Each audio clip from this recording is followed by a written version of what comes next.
Sosial şəbəkələrdə qanunsuz olaraq təşkil edilən onlayn qumar və mərc oyunlarından əldə edilən pul vəsaitlərinin köçürülməsində istifadə olunan bank kartlarının alqı-satqısı həyata keçirilən şəxslərə qarşı kiberpolis tərəfindən əməli texniki tədbirlər davam etdirilir. Bu barədə Bölgə TV Daxili İşlər Nazirliyinin mətbuat xidmətindən məlumat verilib.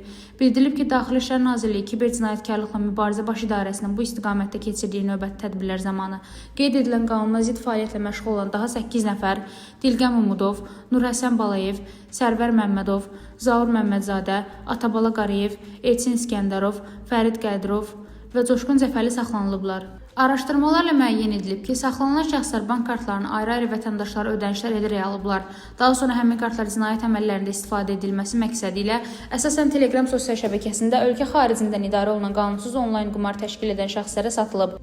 Əməliyyat zamanı saxlanılan şəxslərin əldə etdikləri yüzlərlə bank kartının bu və digər kiber cinayətlərdə istifadə edildiyi aşkarlanıb.